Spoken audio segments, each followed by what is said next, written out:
Hello, everybody, and welcome to the Tuesday edition of Video Clips. And just a couple of announcements. Summer semester starts soon, so if you're thinking of doing some professional training with us, this is a good time to get on board.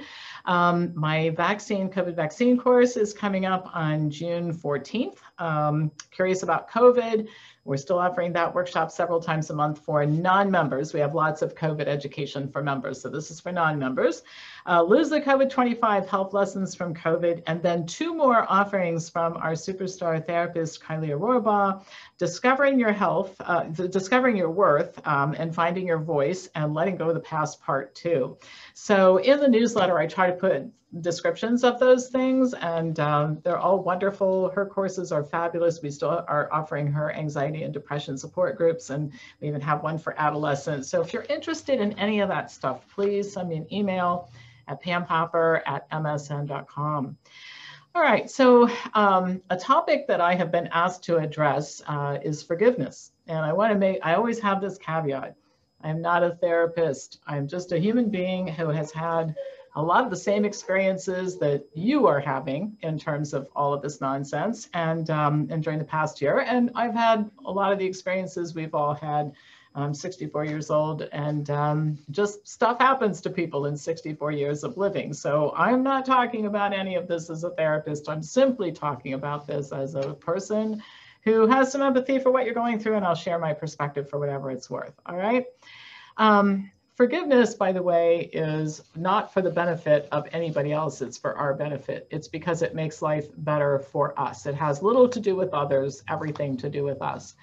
A lot of the things that have happened during this last 14 months or so, 15 months, they've made people pretty angry and resentful, and me too. And I think if you're looking for a happy life, I certainly want to live a happy life. You're not going to live a happy life being angry and resentful, you know? Thus, we work on forgiveness to feel better ourselves. It prevents us from becoming perpetually engaged in negativity and trauma.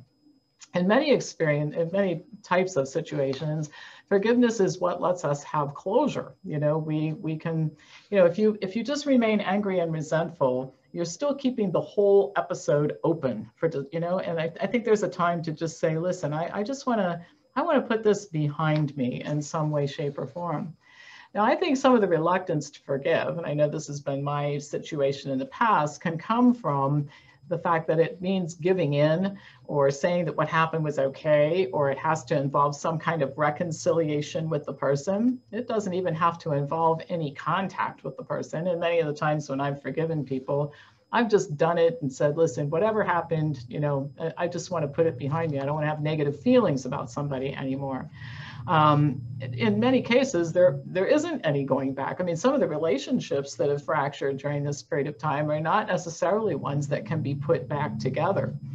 It really is, this forgiveness thing, a silent arriving at a conclusion to put a matter involving conflict to rest.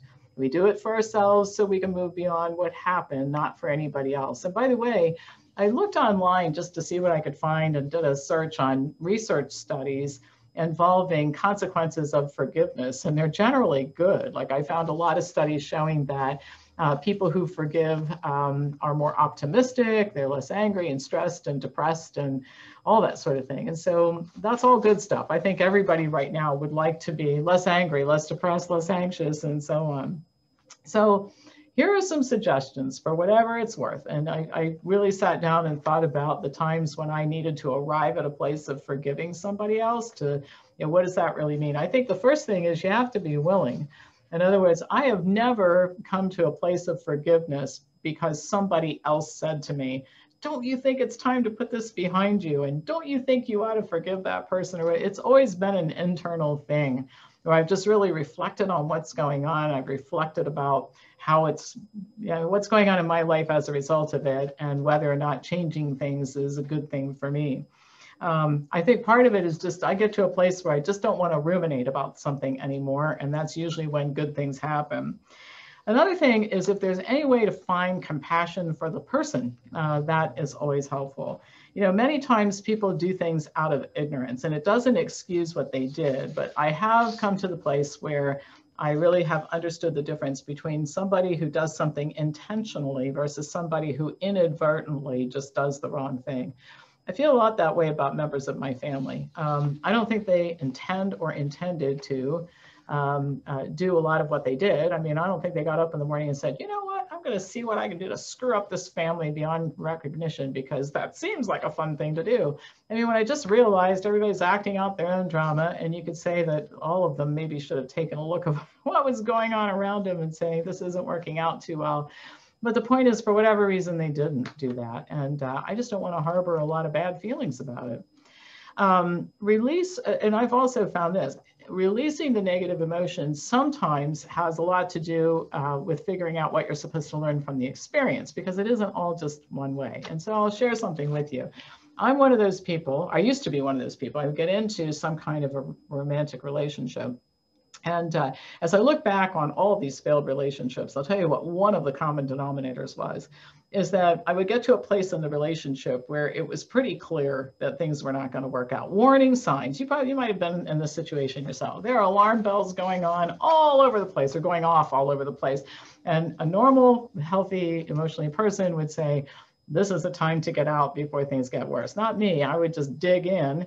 And I don't know what it was. I thought maybe it was because I thought that, you know, this, I don't know. I can't explain it, but I would think to myself, I got to dig in and make this work, right?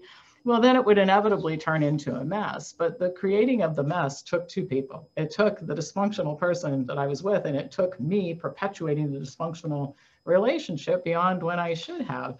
And so what I needed to learn is don't do that anymore, you know, and it let me see that I had a role in this situation.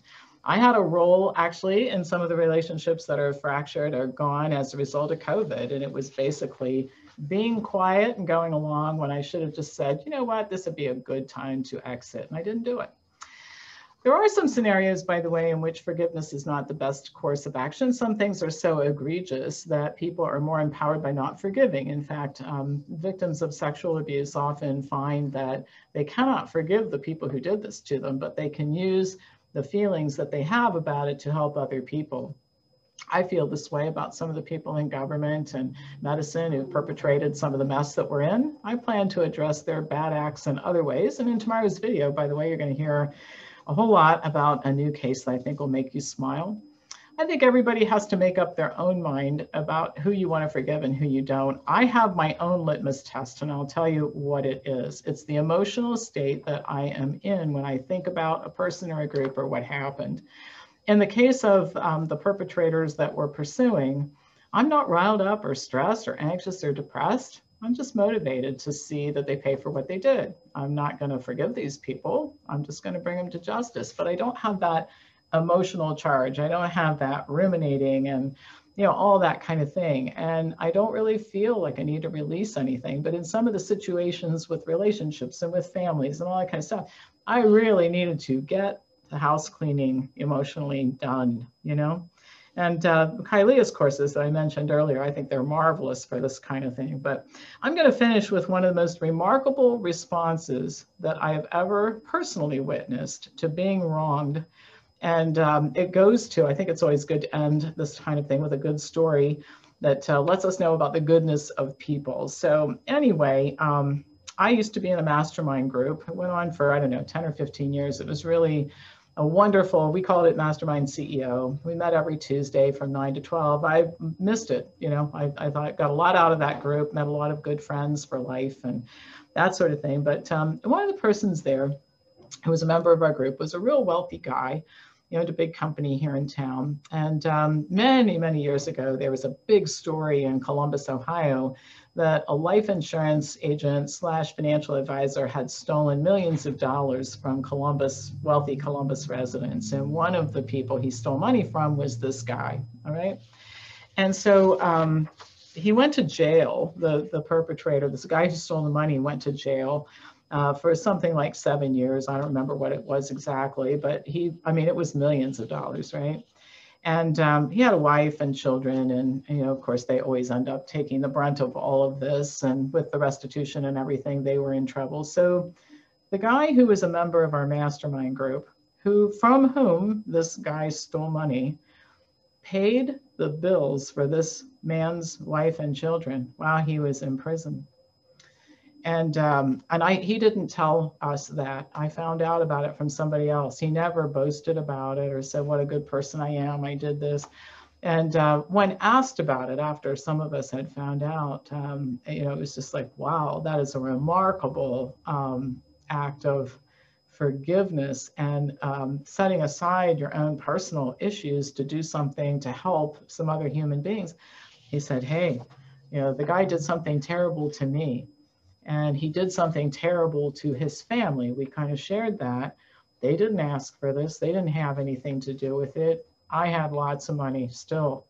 And so I thought the best thing to do is to help them. And I thought, oh my gosh, if this guy, it taught me a lot. I mean, sometimes I always thought, you start thinking, oh, I'm a compassionate person and I do the right thing. I try to do the right thing. And then you find somebody who is just selfless in the way that they make their decisions. And that's a good wake-up call for all of us to look inside ourselves and see what it is we can do to be better people, to offer, to put aside a lot of our own anger and resentment. And gosh, if anybody had a right to be angry, it's this guy. Instead, he dealt with what happened by helping this man's family. So anyhow, I think that's a great story about how somebody responds to something that has been, he was clearly wronged, no question. You steal somebody's money, that's bad, right?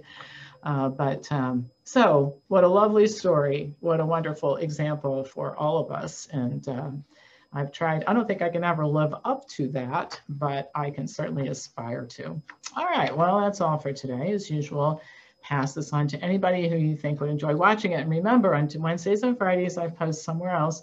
And also Monday, I send out a newsletter. So if you want to get all of the stuff that I send out, send me an email at pamhopper@msn.com. Have a great day. I'll be back to you tomorrow with more news.